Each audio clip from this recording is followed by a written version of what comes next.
కూడా తొడగొట్టు చెప్తున్నా, నువ్వు చేసిన జిల్లాను నిలబెట్టకపోతే నా మీసం తీసుకుంటా అని చెప్తున్నా.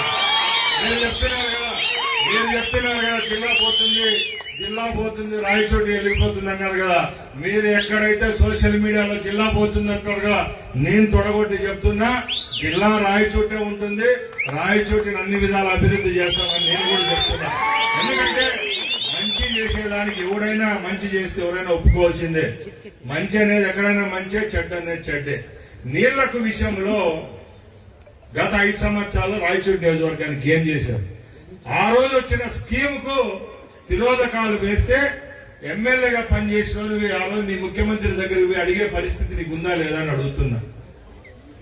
ఆ రోజు నువ్వు నిజంగా నీళ్లు ఇచ్చింటే ఈ రోజు ప్రభుత్వం ఏర్పాటైన తర్వాత పల్లెల్లో ఎక్కడికి పోయినాయి ఆ నీళ్లు? నువ్వు వేసిన బోర్లు ఎక్కడికి పోయినాయి? నువ్వు వేసిన పైప్ లైన్లు ఎక్కడికి పోయినాయి? అంటే ప్రభుత్వం మారతానంటే ముఖ్యమంత్రులు మారచ్చు, మంత్రులు మారచ్చు, ఎమ్మెల్యేలు మార్చొచ్చు, కానీ మీరు ఇచ్చిన ఆ రోజు ఇచ్చిన వసతులన్నీ ఎక్కడ మారవు కదా. నీ ప్రభుత్వం మారిన మరుసటి రోజు నుంచి రాయచోటి నియోజకవర్గంలో నీళ్ల సమస్యలు మేము తెచ్చుకున్నట్టుగా మీరు ఆ రోజు పని చేయలేదు కాబట్టి ఈ రోజు ఆ నీళ్ల సమస్యలు వచ్చినాయి.